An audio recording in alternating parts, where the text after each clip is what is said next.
কথা আমি বলতে চাইছিলাম, আল্লাহ তাবারাক ওয়া তাআলা ওই জায়গাটাকে ইব্রাহিমকে দিলেন। এই পর্যন্ত দিয়ে উনি শেষ করেননি। যেদিন কাবাটা প্রথম কেবলা ঘোষণা হলো, বিশ্বনবী সেদিন কেবলায় নামাজ পড়তে গিয়ে মুসল্লাটা কোন জায়গায় রাখবে চিন্তা করছেন। সাহাবীদেরকে জিজ্ঞেস করলেন, যার যেমন ব্রেন ছিল সে সেরকম বলল। কিন্তু হযরত উমর বললেন, ইয়া রাসূলুল্লাহ আমাকে একটু লম্বা করে বলতে দেন। বলে, বলো কি বলছো? বলে, কাবার পূর্ব দিকে রয়েছে আল্লাহর রহমতের ঘরের দরজা, কাবার পূর্ব দিকে রয়েছে পূর্ব দক্ষিণ কোণে হাজরে আসওয়াদ, কাবার পূর্ব দিকে রয়েছে সাফা মারওয়া, কাবার পূর্ব দিকে রয়েছে আপনার বংশের প্রতীক চিহ্ন জমজমের কূপ, আপনার দাদি হাজেরার যে প্রতীক চিহ্ন জমজমের কূপ, কাবার পূর্ব দিকে রয়েছে আপনার পদ্দাদা ইব্রাহিমের জায়গা। অথবা আমি উমারের মত হচ্ছে আপনি ইব্রাহিমের জায়গাতে মুসল্লাটা রেখে নামাজ শুরু করে দেন।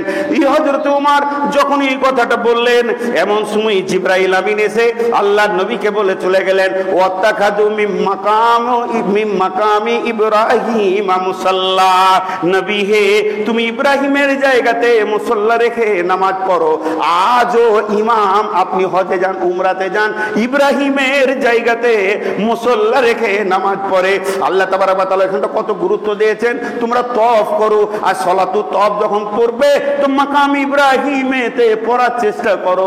ভিড়ের জন্য মানুষ পারে না, কিন্তু মানুষের হৃদয়টা থাকে এই জায়গাতে 2 রাকাত নামাজ পড়বো, আমার আল্লাহ যাকে ভালোবেসেছে তার জায়গাতে 2 রাকাত নামাজ পড়বো।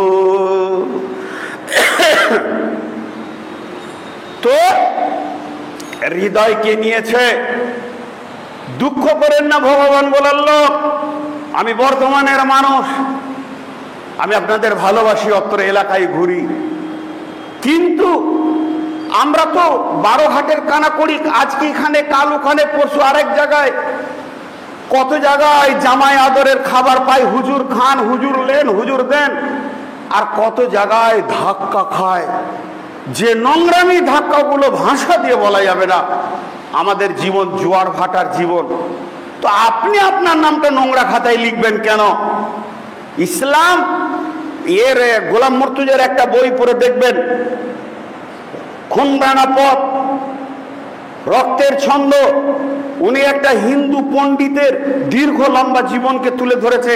অমুক জায়গায় গেলাম মন্দিরে থাকতে দিল না, অমুক জায়গায় গেলাম উঠতে দিল না, গির্জায় গেলাম রাতে থাকতে দিল না, এই জায়গায় গেলাম এই জায়গায় গেলাম, পৃথিবীর যত জাতি ছিল তাদের উপাসনালয়ে গেলাম, কোনো জায়গায় থাকা খাওয়া পেলাম না, কিন্তু যখন মসজিদে গেলাম তা আমার জন্য বিছানা, আমার জন্য এসি, আমার জন্য ফ্যান, আমার জন্য সমস্ত কিছু, এরপরে খান খান বিছানা দস্তরখানা খাবার। আমি সেদিন ইসলামকে কবুল করেছি। একটা বড় আন্তর্জাতিক ব্যারিস্টার বলছে, এদের খিদমত, এদের ভালোবাসা থেকে আমি সেদিন ইসলামকে কবুল করেছি। জি, মসজিদের দরজায় যদি তালা মারতে হয় তাহলে নামাজে তালা মেরে দেওয়াটা আরো ভালো। এ জাতি শেষ হয়ে গেছে।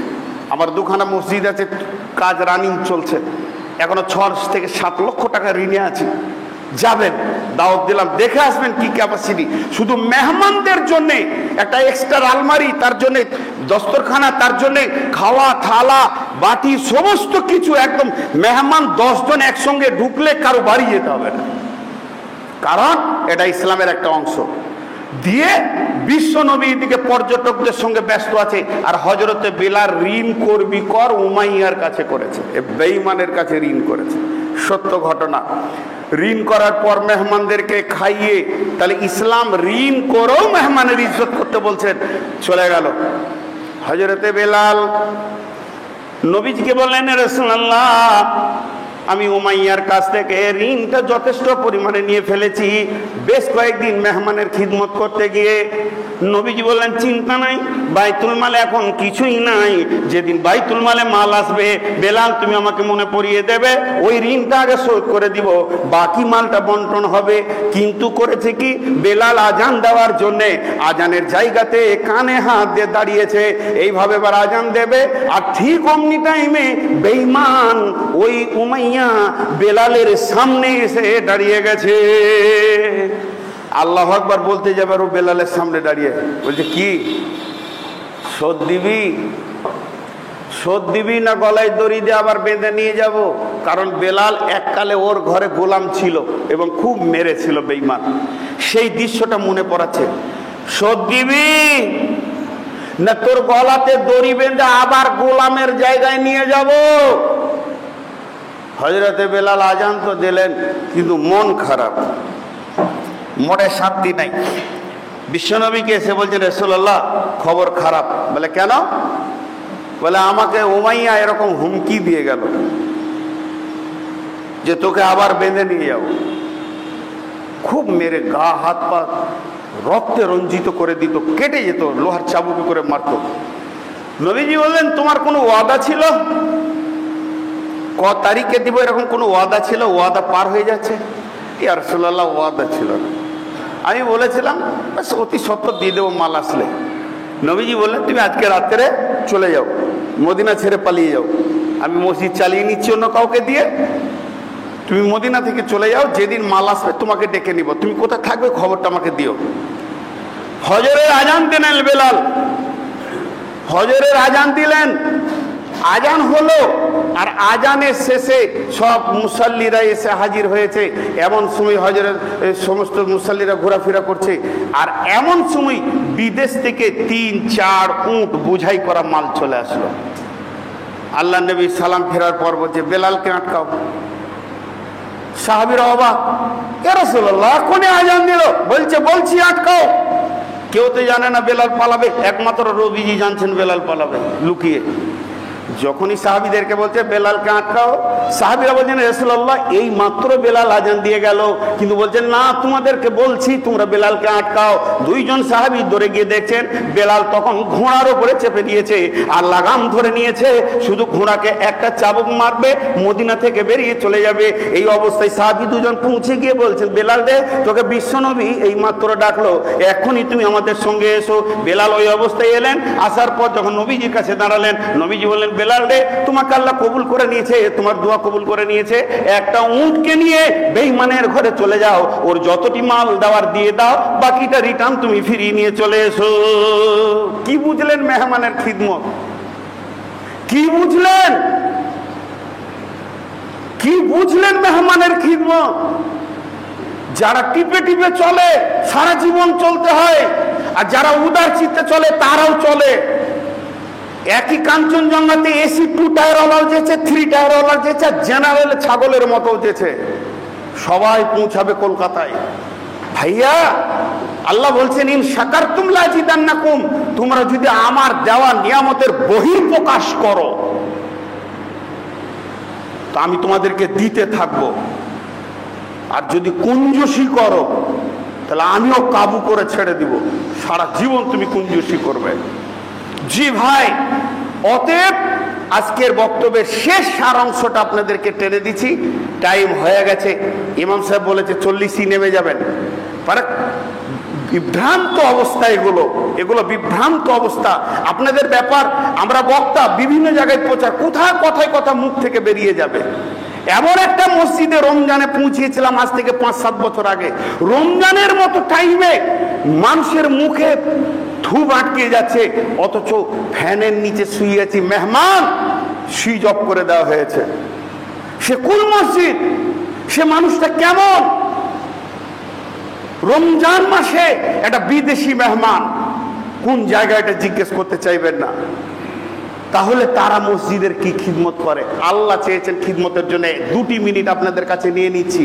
ইমাম সাহেব বলেছিলেন 40-এ ছাড়তে হবে, মাপ চেয়ে নিয়েছি, আপনাদেরকে ক্ষমা চাইছি। চলেন, আল্লাহ বলছে ওখানে আয়, চিরদিন ইজ্জতের খাবার খাওয়াবো, আমার ঘরে আসলে জীবনে অভাব দেখবি না, সারা জীবন মওতের আগে পর্যন্ত আমার মেহমানের খাতাতে তোর লিস্ট নাম থাকবে। কিন্তু আজকে আমরা সব দাওয়াতে পৌঁছাই, আল্লাহর দাওয়াতে পৌঁছাইছি না। মানিস্তাতা ইলাইহি সাবিলা, ভগবান বলার লোককে এবার সরাসরি বলছি, যাদের টাকা আছে পাসপোর্ট করেন, রেডি হন, হজ করেন, উমরা করেন, আল্লাহর ঘরে হাজিরি দিয়ে আসেন। দালালে ছড়াছড়ি হয়ে গেছে, আমি নিজে নূর মোহাম্মদ দালালের পাল্লায় পরে ঠকেছি, তখন থেকে একটা বলিষ্ঠ নিয়ত করে নিয়েছি, হজ উমরার সঠিক সার্ভিস কাকে বলে সাথীদেরকে নিয়ে যে দেখিয়ে দিব। এবং মক্কাতে গিয়ে আমি আজকে 9 বছর যাচ্ছি, মক্কাতে গিয়ে এই ইতিহাসগুলোকে খুলে খুলে বর্ণনা করব কোন জায়গায় কি আছে। আজ পর্যন্ত কোনো ট্রাভেল এজেন্ট করেন না। যদি হাজি থাকেন আমার সঙ্গে মোলাকাত করেন, 10টা প্রশ্ন করব, 8টা দিতে পারবেন না উত্তর, যেই জায়গায় পৌঁছাতে পেরেছেন কিনা। কারণ যারা বিজনেস করে তারা বিজনেস করে, যারা সেবা করে তারা সেবা করে।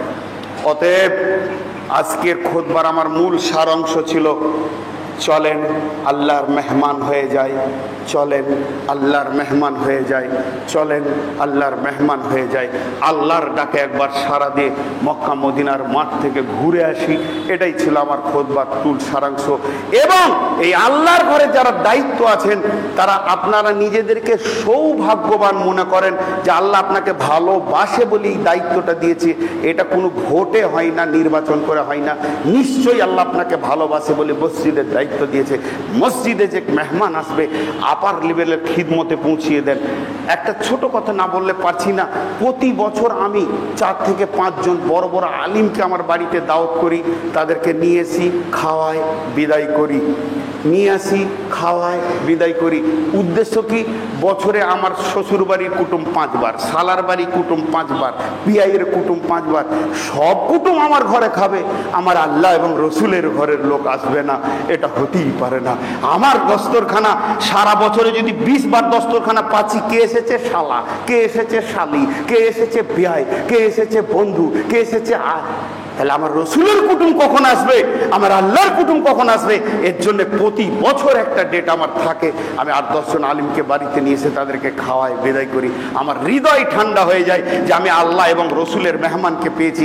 আজকেই শুক্রবার, এই মসজিদে যদি একটা মেহমান আসে, সে চাওয়ালা হতে পারে, মশারিওয়ালা হতে পারে, আর কিছু হতে পারে। আর আপনার ঘরে যদি আপনার বিয়াই আছে প্রফেসর, ওর থেকে এর মেহমানটার ইজ্জত বেশি। ই আল্লাহর মেহমান, ও আপনার মেহমান। আর ইজ্জত করলে আপনি আপনার করলেন, এই মেহমানটা যদি ইজ্জত করেন তো আপনি আল্লাহর ইজ্জত রাখলেন। আল্লাহ খুশি হবে আপনার উপরে যে আমার মেহমান এসেছিল আমার বাড়িতে, তুমি খিদমত করেছো, তোমার খিদমত আমি করব, আল্লাহ করবেন খিদমত। ভাইরা আমার, এগুলো আর বলা বাহুল্য, অনেক কথা পেরিয়ে গেল 5 মিনিট। আমরা বক্তা মানুষ, আমাদের মুখ লম্বা, এর জন্য আপনাদের কাছে আমি ক্ষমা চেয়ে নিচ্ছি। এই 5 মিনিটের জন্য আপনারা আমাকে মাফ করবেন, ক্ষমা করবেন। আল্লাহ মালাইকাতাহু ইউসাল্লুনা আলান নবী ইয়া আইয়ুহাল্লাযীনা আমানু সাল্লু আলাইহি ওয়া সাল্লিমু তাসলিমা। আল্লাহুম্মা সাল্লি আলা বারিক আলা ইলাহা ইল্লাল্লাহু ওয়াহদাহু লা শারীকা লা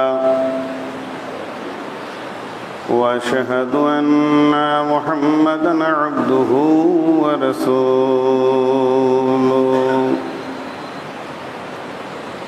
الذي أرسله بالحق بصيرا ونذيرا وداعيا إلى الله بإذنه وسراجا منيرا أما بعد فإن خير الحديث كتاب الله وخير الهدي هدي محمد صلى الله عليه وسلم وشر الأمور محدثاتها وكل محدثة بدعة وكل بدعة ضلالة وكل ضلالة في النار.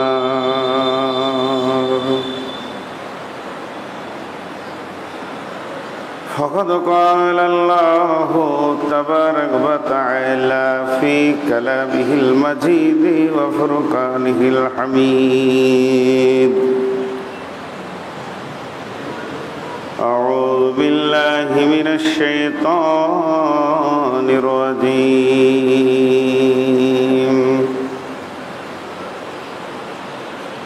إن أول بيت عُدِيَ للناس للذي ببكة مباركا وهدى للعالمين فيه آيات مقام إبراهيم ومن دخله كان آمنا ولله على الناس حج البيت من استطاع إليه سبيلا بسم الله الرحمن الرحيم بني الإسلام على خمس شهادة أن لا إله إلا الله وأشهد أن محمدا عبده ورسوله وإقام الصلاة وإيتاء الزكاة وصوم رمضان وحج البيت من استطاع إليه سبيلا بارك الله لنا ولكم ذكر الحكيم إنه تعالى جواد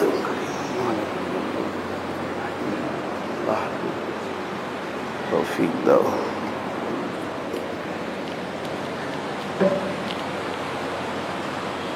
الحمد لله رب العالمين والعاقبة للمتقين والصلاة والسلام على خير خلقه محمد وآله وصحبه أجمعين بسم الله الرحمن الرحيم قاف والقرآن المجيد بل عجبوا أن جاءهم منذر منهم فقال الكافرون هذا شيء عجيب محترم মুআজ্জাজ প্রশংসা আল্লাহর, গণগান গণকীর্তন স্তব স্তুতি আল্লাহর, যে রব্বুল আলামিন আজকে তাঁর ঘরে নিয়ে এসে আমাদেরকে ফরজে আইন নামাজ পড়া তৌফিক এনায়েত করেছেন, সেই মাবুদের দরবারে শুকরিয়া করি, বলি আলহামদুলিল্লাহ। দরুদ ও সালাম বর্ষিত হোক আখিরি পয়গম্বর নবী মুহাম্মদ রাসূলুল্লাহ সাল্লাল্লাহু আলাইহি ওয়াসাল্লামের উপর। আল্লাহুম্মা আমিন। আল্লাহুম্মা সাল্লি আলাইহি, আল্লাহুম্মা বারিক আলাইহি। মহতারাম ভাইও, আজিজ ও বুজুর্গ দোস্ত, আমি যে বিষয়টা ধরেছি 2 ঘন্টাতেও ক্লিয়ার করা যাবে না, ঘন্টা 6 লাগবে। শুধু স্বল্প কিছু কিছু ইশারা দিয়ে দিয়ে যতটা না বললে নয় অতটা বলে সমাপনী দিব ইনশাআল্লাহ। পৃথিবীর প্রথম ঘর আল্লাহর ঘর, তার এক ঘর ছিল না। সেই ঘরটা তৈরি হয়েছে আদম আলাইহিস সালামের জন্মের 2500 বছর পূর্বে। এই পৃথিবীতে রাজত্ব করেছে জিনেরা 700 বছর। তাদের ভিতরে 7খানা নবীও ছিল। তারা নবীদেরকে হত্যাও করেছে, মেনেছে। অবাধ আচরণে চলে যাওয়ার পর আল্লাহ তাবারক ওয়া তাআলা আদমকে আনলেন। কাবা শরীফের ব্যাপারে 2টা ইতিহাস এসছে, শর্ট করে বলে দিচ্ছি লম্বা কথাগুলোকে। আদমের যেদিন জন্ম হয় সেদিন কাবা জন্ম হয়। আরেকজন বলছে 2500 বছর পূর্বে রহমতের ফেরেশতা দিয়ে কাবা তৈরি হয়। পৃথিবীর বুকে আল্লাহর ঘর কেন করা হলো? আল্লাহ তো বাস করার দরকার প্রয়োজন করেন। আল্লাহ তো আর রহমান আরশের ইস্তাওয়া, তিনি আরশের সিংহাসনে আছেন। তাহলে কি মক্কাতে উনি বেড়াতে আসেন কখনো কখনো ওর ঘরে? জি না। আল্লাহ ক্লিয়ার করে দিয়েছেন ওজিয়ালিন নাস, ঘরটা আমার, তৈরি করেছি মানুষের জন্য। সারা পৃথিবীতে এতগুলো মানুষ, তারা বিভ্রান্ত অবস্থায় থাকবে, তারা তো তার মাবুদের কাছে কিছু চাইলে তার দরজায় তো দাঁড়াবে। তাহলে একটা দরজা তো থাকতে হবে।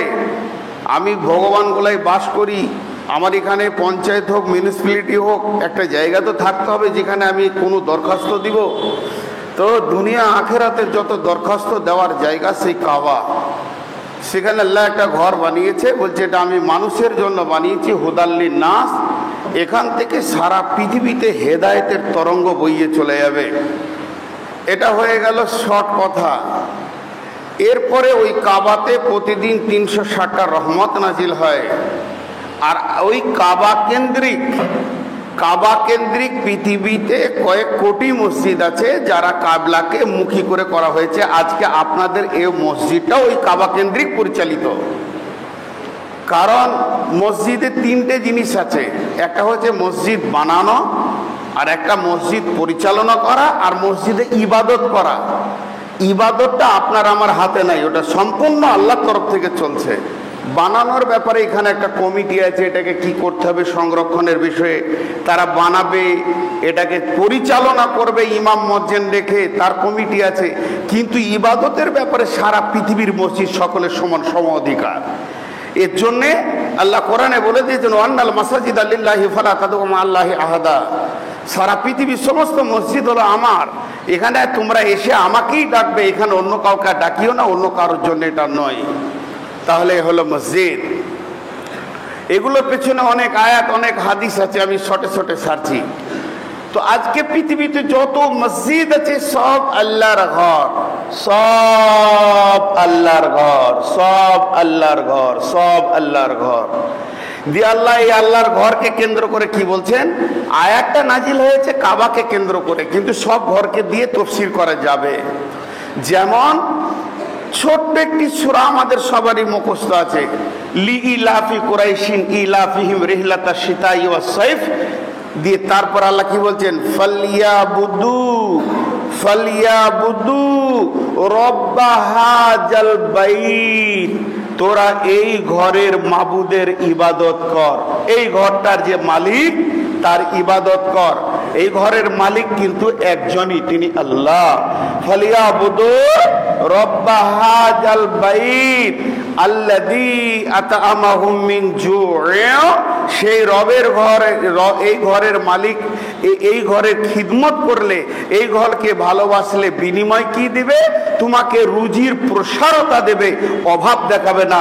ওয়া আমানাহুম মিন খওফ, এবং তোমাদেরকে নিরাপত্তা দেবেন। সে বলেছে কোনো দিক থেকে তোমাদের উপরে অত্যাচার আসবে না। আজকে এই ঘরের খিদমত ছেড়েছি, আমাদের উপরে অত্যাচার চলছে।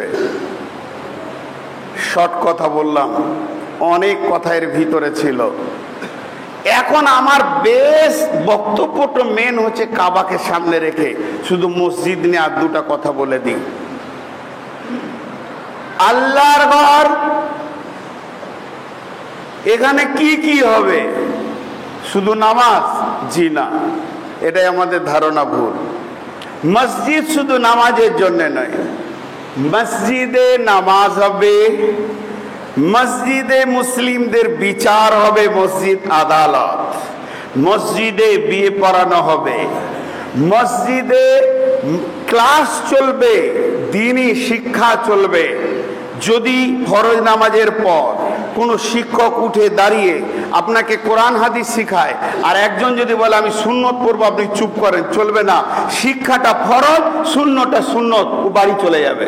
সুন্নত পড়ার জন্য বাড়ি চলে যাবে, অথচ বিশ্বনবী বলেছেন বাড়িতে সুন্নত পড়লেই নেকি বেশি পাওয়া যাবে। সুন্নত নফল তোমরা বাড়িতে পড়ো, বাড়িকে কবর বানায়ও না। তাহলে গুরুত্ব দিতে হবে।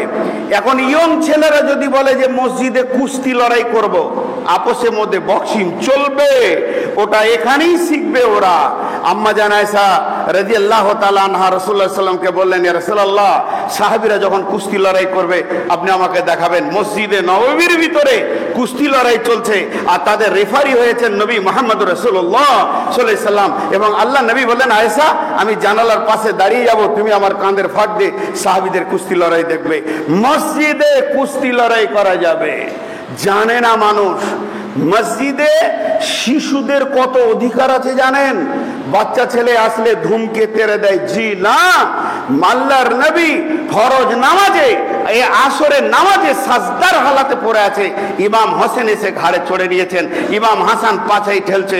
হযরতে জিবরাইল আমিন এসে কানে কানে বলে দিলেন, ইয়া রাসূলুল্লাহ, হোসেন যতক্ষণ পর্যন্ত ঘাড় থেকে না নামবে ততক্ষণ আপনি সাজদা থেকে মাথা তুলবেন না। এটা আল্লাহ বলেছেন। শিশুদের অধিকার আছে। আল্লাহর নবী খুতবা দিচ্ছেন, ইমাম হোসেন আর হাসান দুইজন শিশু মসজিদের দরজায় চলে এসেছেন। উনি খুতবা থেকে নেমে গিয়ে দুইজনকে দুই কাঁধে নিয়ে আবার এসে কাঁধে থাকা অবস্থায় খুতবা দিলেন। বলেন আজকের ইমামের চাকরি থাকবে? নিজের নাতিটা যদি কোলে নেয়, কোলে নিয়ে খুতবা দিলেন। এবং এটাকে আল্লাহকে কত ভালো লাগলো যে সূরা তওবাতে একটা আয়াত নাজিল করলেন, আল মাল ওয়াল বানুনা যিনাতুল হায়াতিদ দুনিয়া। জি ভাই, মসজিদে ইমামের কতটা অধিকার আছে? বিশ্বনবী চলে এসছেন, মুসল্লায় দাঁড়িয়ে গেছেন, বেলাল তকবীর দেবেন, বিশ্বনবী ফরজ গোসল ভুলে গেছিলেন, সমস্ত সাহাবী দাঁড়িয়ে থাকলেন, উনি আবার গেলেন, গোসল করলেন, তারপরে আসলেন। একটা ইমামের কত অধিকার আছে? তো মসজিদের খিদমত দুই ধরনের হয়, একটা হয় ইবাদতের মাধ্যম দিয়ে আল্লাহর খিদমত, আর একটা হচ্ছে জাতির খিদমত করা যাবে মসজিদে, যেহেতু এর উপরে অনেক অনেক হাদিস আছে। ছোট্ট একটি শোনাই। আল্লাহর নবী বললেন, বেলাল, আমি মসজিদে থাকব, আমার কাছে যখন কোনো মেহমান এসে যাবে, সে আল্লাহর মেহমান, যখনই মসজিদের চৌকাটাতে যে কেউ ঢুকে গেল XYZ, সে কিন্তু আল্লাহর মেহমান। বিধায় আমি বিদেশে পর্যটকদের সঙ্গে যদি খুব ব্যস্ত থাকি, বেলাল তোমার দ্বিতীয় নম্বর দায়িত্ব হলো মেহমানদের উন্নত মানের মেহমানদারি করাবে। কারণ ঋণ করে করাবে, ঋণ করে। আর মেহমান চলে গেলে ওই ঋণের দায়িত্ব আমি নবী মুহাম্মদ সাল্লাল্লাহু আলাইহি সাল্লাম নিলাম। বিশ্বে একটাই জাতি আছে যে মেহমানের খিদমত বুঝে। মুসলমান খাইয়ে আনন্দ পায়, আর অন্য জাতিরা খেয়ে আনন্দ পায়। দেখবেন কোনো ভোজে, হিন্দুদের ভোজ হোক আর কোনো জাতির ভোজ হোক, তো ওই ভোজে কানটা লাগাবেন, আমি এতগুলো পিস খেয়েছি, আমি এতগুলো মেরে দিয়েছি, আমাকে খেয়াল করতে পারেনি, এতগুলো মেরেছি। আর মুসলিমদের খবরটা নিয়ে দেখবেন, এরা যত পারবে মেহমানকে খাওয়াবে, শেষকালে আরে না হয় আমরা মুড়ি খেয়ে নেবো, খাওয়া তো মেহমানকে। এটা হচ্ছে মুসলিমদের মিজাজ। এই মিজাজটা কোথা থেকে এসছে? এই মিজাজটা এসছে নবী মুহাম্মদ রাসূলুল্লাহ সাল্লাল্লাহু আলাইহি সাল্লাম থেকে।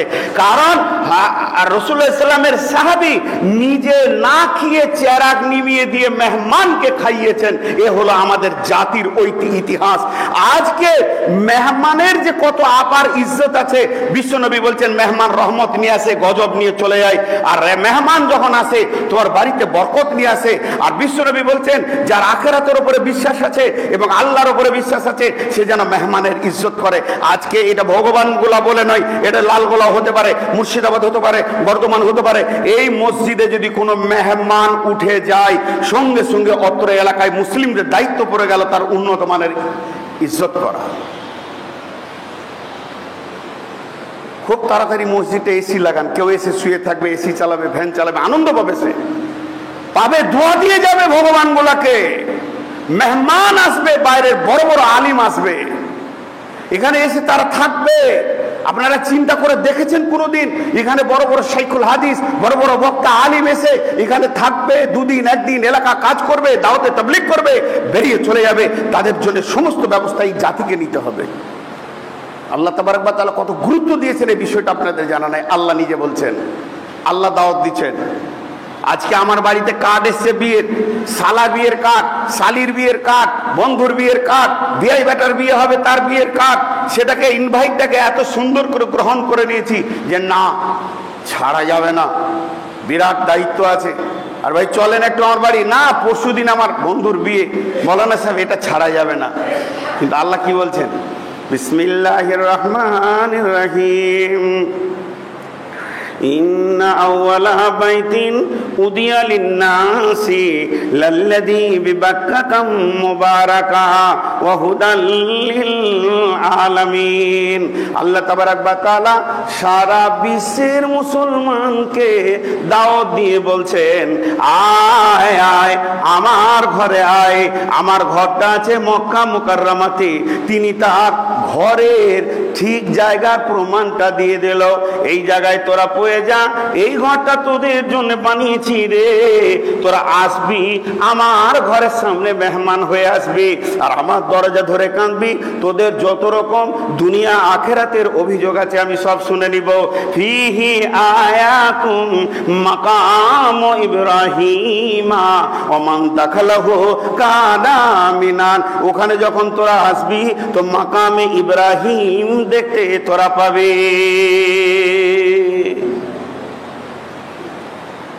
এটাকে ক্লিয়ার করতে অনেক সময় লাগবে, কতটা শর্ট করতে পারি দেখি। আমি বলছি আপনারা আমার বাড়ি আসেন, বর্ধমান বিশ্বভারতী দেখাবো আমার বাড়ির পাশে। আপনারা আমাকে গিয়ে বলবেন আসেন ভগবান গোলা, লালবাগ দেখাবো। আর আল্লাহ বলছেন আয় আমার বাড়ি, মাকাম ইব্রাহিম দেখাবো। তা তাহলে আপনার চয়েস, আমার চয়েস, ইনার চয়েস, ওনার চয়েস, স্বয়ং আল্লাহর চয়েস। কোন চয়েসটাকে আপনি প্রাধান্য দেবেন? দেখার মতো কোনটা হতে পারে? আমার চয়েস, আপনার চয়েস, ইনার চয়েস, ওনার চয়েস, আর আল্লাহর চয়েস। তাহলে ওর ভিতরে গুরুত্ব আছে, ওর ভিতরে গুরুত্ব আছে। কি গুরুত্ব আছে? এই গোটা মসজিদটা আপনারা বানিয়েছেন। আমি যদি বলি এই এলাকায় জায়গাগুলো কিনে আমি একটা 20 কোটি টাকার মসজিদ বানিয়ে দেবো ভগবান গোলার লোককে, টেনশন নেই। জায়গা কিনবো আমি, মসজিদ বানাবো আমি, আপনারা খালি নামাজ পড়বেন, ওর খরচাও চালাবো আমি। কিন্তু এই মিম্বারের যে জায়গাটা রয়েছে মেহরাবের, এইখানে এইদিকে 10 ফুট, এইদিকে 10 ফুট, এই জায়গাটা খালি আমার নিজের নামে থাকবে। এটাকে আমি অফ করব না, বাকি মসজিদকে অফ করে দেবো। কেউ মানবে? গোটা এলাকা মানবে? বলে দরকার নেই, মাঠে নামাজ পড়বো, তোর দানের দরকার নেই। আল্লাহর ঘরের ভিতরে তোর জায়গা থাকবে। চলেন মক্কায়। বর্তমান মক্কাতে 1.5 কোটি মুসল্লা আছে। কাবা শরীফে একসঙ্গে কতগুলো লোক নামাজ পড়তে পারবে? 1.5 কোটি ক্যাপাসিটি আছে। তাহলে কি বিশাল এরিয়া আছে আপনি এবার বুঝলেন। তারই ভিতরে কাবার যেটা মেন দরজা সেটা পূর্ব দিকে আছে, যেটা সোনার দরজা আপনারা দেখতে পান। আর ওই দরজার সামনে ওই জায়গাটা ইব্রাহিমের, বাকি গোটাটাই আল্লাহর। ওই জায়গাটা ইব্রাহিমের, ওর নাম রাখা হয়েছে মাকাম ইব্রাহিম। মাকাম মানে জায়গা, ইব্রাহিম মানে ইব্রাহিমের জায়গা। আর রেজিস্ট্রিটা কোথায় হয়েছে? ভগবান গোলা রেজিস্ট্রি অফিসে নয়, বর্ধমান রেজিস্ট্রি অফিসে নয়, স্বয়ং কোরআনে। এটা কাটার নবীরও ক্ষমতা নেই। কোরআন বলছে মাকাম ইব্রাহিম, এটা ইব্রাহিমের জায়গা। কে দিয়েছেন? আল্লাহ। জি ভাই, কি করে পেল? এতগুলো নবী চলে গেল, কেউ জায়গা পেল না, আল্লাহর ঘরের পাশে পেল কি করে? ইব্রাহিমকে 113 বার পরীক্ষা দিতে হয়েছিল। প্রতিটি পরীক্ষাতে উনি স্কলারশিপ পেয়েছিলেন। 13 বার খুব কঠিন, তার থেকে 3 বার আরো কঠিন। এই পরীক্ষাগুলো একটা একটা করে যদি 3খানা পরীক্ষা বলতে যাই 3 ঘন্টা লেগে যাবে। তো যখন উনি সব দিকে ফার্স্ট ক্লাস হয়ে গেলেন, আল্লাহর হৃদয়টাকে উনি পেয়ে গেলেন। আল্লাহ ডান দিকে বাঁ দিকে ওকে তেলে ভেজে দেখে নিল, হৃদয়টা পেয়ে গেলেন। আর যখনই হৃদয়টা পেয়ে গেলেন তখন আল্লাহ ওনাকে জায়গা দিয়ে দিলেন। আমার পকেটে একটা মোবাইল আছে, আপনি যদি পকেটে হাত ভরেন তো থাপ্পড় খাবেন, চোর। আর আপনি যদি আমার হৃদয়ে হাত ভরেন জীবনে চোর হবেন না। আমার হৃদয়টা যখন নিয়ে নেবেন তখন ওটা বের করে বলবো এটা লেন, ব্যবহার করেন, খুব ভালো মাল, ভিভোর মাল কিনেছিলাম, আপনাকে দিয়ে দিলাম।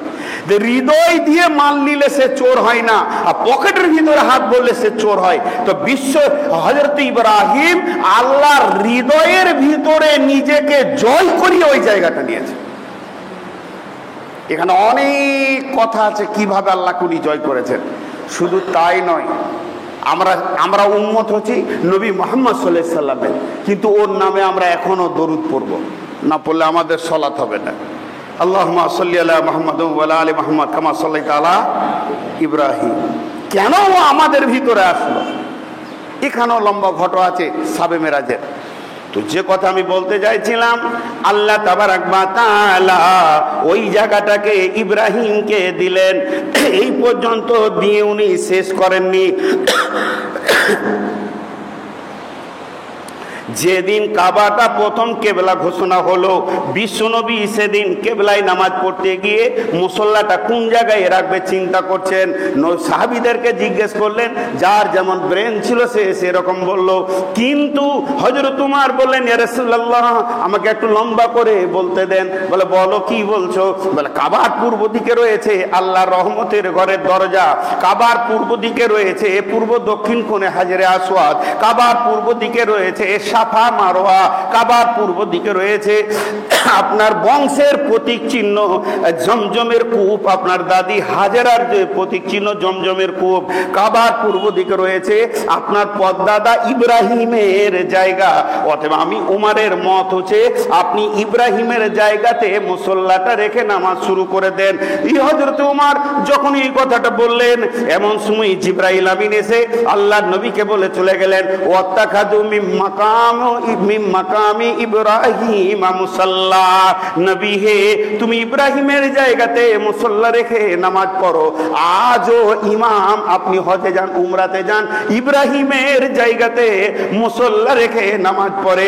আল্লাহ তাবারক ওয়া তাআলা এখানটা কত গুরুত্ব দিয়েছেন। তোমরা তওয়াফ করো, আর সলাতু তওয়াফ যখন করবে তো মাকাম ইব্রাহিমেতে পড়ার চেষ্টা করো।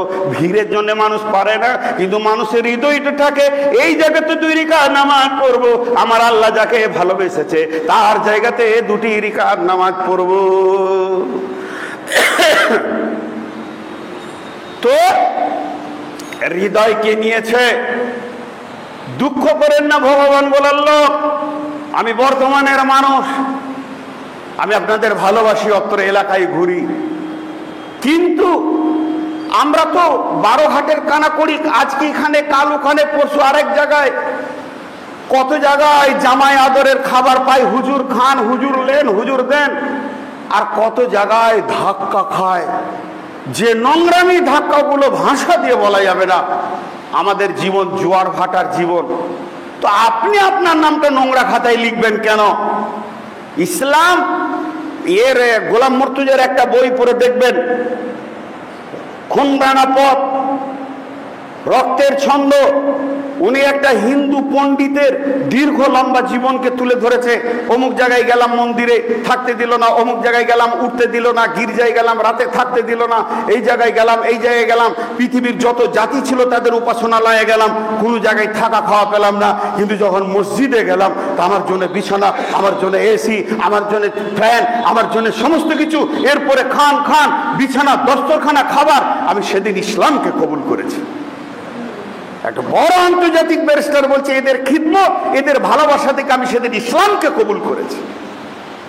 জি, মসজিদের দরজায় যদি তালা মারতে হয় তাহলে নামাজে তালা মেরে দেওয়াটা আরো ভালো। এ জাতি শেষ হয়ে গেছে। আমার 2খানা মসজিদ আছে, কাজ রানিং চলছে, এখনো 6 থেকে 7 লক্ষ টাকা ঋণে আছে। যাবেন, দাওয়াত দিলাম, দেখে আসবেন কি ক্যাপাসিটি। শুধু মেহমানদের জন্য একটা এক্সট্রা আলমারি, তার জন্য দস্তরখানা, তার জন্য খাওয়া থালা বাটি সমস্ত কিছু, একদম মেহমান 10 জন একসঙ্গে ঢুকলে কারো বাড়ি যেতে হবে না, কারণ এটা ইসলামের একটা অংশ। দিয়ে বিশ্ব নবী দিকে পর্যটকদের সঙ্গে ব্যস্ত আছে, আর হযরতে বেলাল ঋণ করবি কর উমাইয়ার কাছে করেছে, বেঈমানের কাছে ঋণ করেছে। সত্য ঘটনা। ঋণ করার পর মেহমানদেরকে খাইয়ে, তাহলে ইসলাম ঋণ করেও মেহমানের ইজ্জত করতে বলছেন।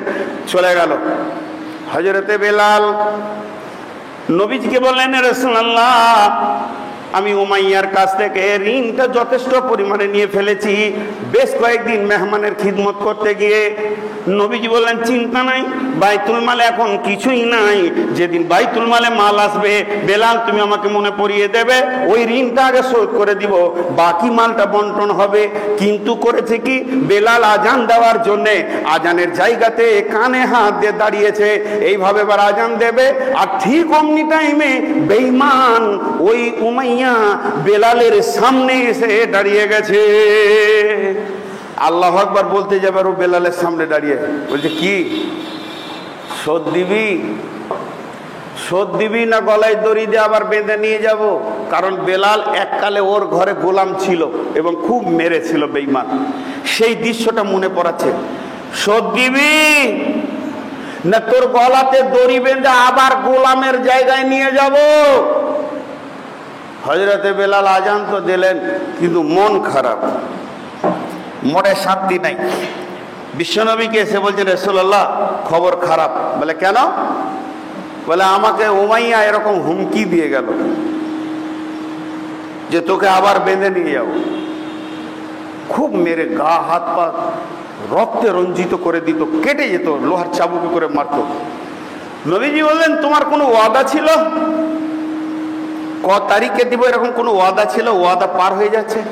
ইয়া রাসূলুল্লাহ, ওয়াদা ছিল না। আমি বলেছিলাম ব্যাস অতি সত্বর দিয়ে দেবো মাল আসলে। নবীজি বললেন তুমি আজকে রাত্রে চলে যাও, মদিনা ছেড়ে পালিয়ে যাও, আমি মসজিদ চালিয়ে নিচ্ছি অন্য কাউকে দিয়ে, তুমি মদিনা থেকে চলে যাও, যেদিন মাল আসবে তোমাকে ডেকে নিব, তুমি কোথায় থাকবে খবরটা আমাকে দিও। হজরের আজান দিলেন বেলাল, হজরের আজান দিলেন, আজান হলো, আর আজানের শেষে সব মুসাল্লিরা এসে হাজির হয়েছে। এমন সময় হজরের সমস্ত মুসাল্লিরা ঘোরাফেরা করছে, আর এমন সময় বিদেশ থেকে 3-4 উট বোঝাই করা মাল চলে আসলো। আল্লাহ নবী সালাম ফেরার পর বলছে বেলালকে আটকাও। সাহাবীরা অবাক, ইয়া রাসূলুল্লাহ কোনে আজান দিল? বলছি আটকাও। কেউ তো জানে না বেলাল পালাবে, একমাত্র নবীজি জানছেন বেলাল পালাবে লুকিয়ে। যখনই সাহাবীদেরকে বলছে বেলালকে আটকাও, সাহাবীরা বলছেন রাসূলুল্লাহ এই মাত্র বেলাল আজান দিয়ে গেল, কিন্তু বলছেন না তোমাদেরকে বলছি তোমরা বেলালকে আটকাও। দুইজন সাহাবী দৌড়ে গিয়ে দেখছেন বেলাল তখন ঘোড়ার উপরে চেপে দিয়েছে আর লাগাম ধরে নিয়েছে, শুধু ঘোড়াকে একটা চাবুক মারবে, মদিনা থেকে বেরিয়ে চলে যাবে। এই অবস্থায় সাহাবী দুজন পৌঁছে গিয়ে বলছেন বেলাল রে, তোকে বিশ্বনবী এই মাত্র ডাকলো, এখনই তুমি আমাদের সঙ্গে এসো। বেলাল ওই অবস্থায় এলেন, আসার পর যখন নবীজির কাছে দাঁড়ালেন, নবীজি বললেন বেলাল রে, তোমাকে আল্লাহ কবুল করে নিয়েছে, তোমার দোয়া কবুল করে নিয়েছে, একটা উটকে নিয়ে বেঈমানের ঘরে চলে যাও, ওর যতটি মাল দেওয়ার দিয়ে দাও, বাকিটা রিটার্ন তুমি ফিরিয়ে নিয়ে চলে এসো। কি বুঝলেন মেহমানের খিদমত? কি বুঝলেন? কি বুঝলেন মেহমানের খিদমত? যারা টিপে টিপে চলে সারা জীবন চলতে হয়, আর যারা উদার চিত্তে চলে তারাও চলে। একই কাঞ্চনজঙ্ঘাতে এসি 2 টায়ার ওয়ালা যেছে, 3 টায়ার ওয়ালা যেছে, জেনারেল ছাগলের মতো যেছে, সবাই পৌঁছাবে কলকাতায়। ভাইয়া আল্লাহ বলছেন ইন শাকারতুম লাযিদান্নাকুম, তোমরা যদি আমার দেওয়া নিয়ামতের বহিঃপ্রকাশ করো তো আমি তোমাদেরকে দিতে থাকবো, আর যদি কুঞ্জুসি করো তাহলে আমিও কাবু করে ছেড়ে দিব, সারা জীবন তুমি কুঞ্জুসি করবে। জি ভাই, অতএব আজকের বক্তব্যের শেষ সারাংশটা আপনাদেরকে টেনে দিচ্ছি, টাইম হয়ে গেছে। ইমাম সাহেব বলেছে 40ই নেমে যাবেন। বিভ্রান্ত অবস্থা, এগুলো বিভ্রান্ত অবস্থা। আপনাদের ব্যাপার, আমরা বক্তা বিভিন্ন জায়গায় প্রচার, কোথায় কথায় কথা মুখ থেকে বেরিয়ে যাবে। এমন একটা মসজিদে রমজানে পৌঁছিয়েছিলাম আজ থেকে 5-7 বছর আগে, রমজানের মতো টাইমে মানুষের মুখে ধূপ আটকে যাচ্ছে, অথচ ফ্যানের নিচে শুয়ে আছি, মেহমান সুইচ অফ করে দেওয়া হয়েছে। সে কোন মসজিদ? সে মানুষটা কেমন? রমজান মাসে একটা বিদেশি মেহমান, কোন জায়গাটা জিজ্ঞেস করতে চাইবেন না। তাহলে তারা মসজিদের কি খিদমত করে? আল্লাহ চেয়েছেন খিদমতের জন্য 2 মিনিট আপনাদের কাছে নিয়ে নিচ্ছি। ইমাম সাহেব বলেছিলেন 40-এ ছাড়তে হবে, মাপ চেয়ে নিয়েছি, আপনাদেরকে ক্ষমা চাইছি। চলেন, আল্লাহ বলছে ওখানে আয়, চিরদিন ইজ্জতের খাবার খাওয়াবো, আমার ঘরে আসলে জীবনে অভাব দেখবি না, সারা জীবন মওতের আগে পর্যন্ত আমার মেহমানের খাতাতে তোর লিস্ট নাম থাকবে। কিন্তু আজকে আমরা সব দাওয়াতে পৌঁছাই, আল্লাহর দাওয়াতে পৌঁছাইছি না। মানিস্তাতা ইলাইহি সাবিলা, ভগবান গোলার লোককে এবার সরাসরি বলছি, যাদের টাকা আছে পাসপোর্ট করেন, রেডি হন, হজ করেন, উমরা করেন, আল্লাহর ঘরে হাজিরি দিয়ে আসেন। দালালে ছড়াছড়ি হয়ে গেছে। আমি নিজে নূর মোহাম্মদ দালালের পাল্লায় পরে ঠকেছি, তখন থেকে একটা বলিষ্ঠ নিয়ত করে নিয়েছি, হজ উমরার সঠিক সার্ভিস কাকে বলে সাথীদেরকে নিয়ে যে দেখিয়ে দিব। এবং মক্কাতে গিয়ে আমি আজকে 9 বছর যাচ্ছি, মক্কাতে গিয়ে এই ইতিহাসগুলোকে খুলে খুলে বর্ণনা করব, কোন জায়গায় কি আছে। আজ পর্যন্ত কোনো ট্রাভেল এজেন্ট করেন না। যদি হাজি থাকেন আমার সঙ্গে মোলাকাত করেন, 10টা প্রশ্ন করব, 8টা দিতে পারবেন না উত্তর, যেই জায়গায় পৌঁছাতে পেরেছেন কিনা। কারণ যারা বিজনেস করে তারা বিজনেস করে, যারা সেবা করে তারা সেবা করে। অতএব আজকের খুতবার আমার মূল সারাংশ ছিল, চলেন আল্লাহর মেহমান হয়ে যায়, চলেন আল্লাহর মেহমান হয়ে যায়, চলেন আল্লাহর মেহমান হয়ে যায়। আল্লাহর ডাকে একবার সাড়া দিয়ে মক্কা মদিনার মাঠ থেকে ঘুরে আসি, এটাই ছিল আমার খুতবার তুল সারাংশ। এবং এই আল্লাহর ঘরে যারা দায়িত্ব আছেন তারা আপনারা নিজেদেরকে সৌভাগ্যবান মনে করেন যে আল্লাহ আপনাকে ভালোবাসে বলেই দায়িত্বটা দিয়েছে। এটা কোনো ভোটে হয় না, নির্বাচন করে হয় না, নিশ্চয়ই আল্লাহ আপনাকে ভালোবাসে বলে মসজিদের দায়িত্ব দিয়েছে। মসজিদে যে মেহমান আসবে আপার লেভেলের খিদমতে পৌঁছিয়ে দেন। একটা ছোট কথা না বললে পারছি না, প্রতি বছর আমি 4 থেকে 5 জন বড় বড় আলিমকে আমার বাড়িতে দাওয়াত করি, তাদেরকে নিয়ে আসি, খাওয়াই, বিদায় করি, নিয়ে আসি, খাওয়াই, বিদায় করি। উদ্দেশ্য কি? বছরে আমার শ্বশুর বাড়ির কুটুম 5 বার, শালার বাড়ি কুটুম 5 বার, বিয়াইয়ের কুটুম 5 বার, সব কুটুম আমার ঘরে খাবে, আমার আল্লাহ এবং রসুলের ঘরের লোক আসবে না, এটা হতেই পারে না। আমার দস্তরখানা সারা বছরে যদি 20 বার দস্তরখানা পাচ্ছি, কে এসেছে? শালা, কে এসেছে? শালি, কে এসেছে? বিয়াই, কে এসেছে? বন্ধু, কে এসেছে? তাহলে আমার রসুলের কুটুম কখন আসবে, আমার আল্লাহর কুটুম কখন আসবে? এর জন্য প্রতি বছর একটা ডেট আমার থাকে। আমি 8-10 জন আলিমকে বাড়িতে নিয়ে এসে তাদেরকে খাওয়াই, বিদায় করি। আমার হৃদয় ঠান্ডা হয়ে যায় যে আমি আল্লাহ এবং রসুলের মেহমানকে পেয়েছি। আজকেই শুক্রবার, এই মসজিদে যদি একটা মেহমান আসে, সে চাওয়ালা হতে পারে, মশারিওয়ালা হতে পারে, আর কিছু হতে পারে। আর আপনার ঘরে যদি আপনার বিয়াই আছে প্রফেসর, ওর থেকে এর মেহমানটার ইজ্জত বেশি। ই আল্লাহর মেহমান, ও আপনার মেহমান। আর ইজ্জত করলে আপনি আপনার করলেন, এই মেহমানটা যদি ইজ্জত করেন তো আপনি আল্লাহর ইজ্জত রাখলেন। আল্লাহ খুশি হবে আপনার উপরে যে আমার মেহমান এসেছিল আমার বাড়িতে, তুমি খিদমত করেছো, তোমার খিদমত আমি করব, আল্লাহ করবেন খিদমত। ভাইরা আমার, এগুলো আর বলা বাহুল্য, অনেক কথা পেরিয়ে গেল 5 মিনিট। আমরা বক্তা মানুষ, আমাদের মুখ লম্বা, এর জন্য আপনাদের কাছে ক্ষমা চেয়ে নিচ্ছি। এই 5 মিনিটের জন্য আপনারা আমাকে মাফ করবেন, ক্ষমা করবেন। আল্লাহ মালাইকাতাহু ইউসাল্লুনা আলান নবী ইয়া আইয়ুহাল্লাযিনা আমানু সাল্লু আলাইহি ওয়া সাল্লিমু তাসলিমা। আল্লাহুম্মা সাল্লি আলা বারিক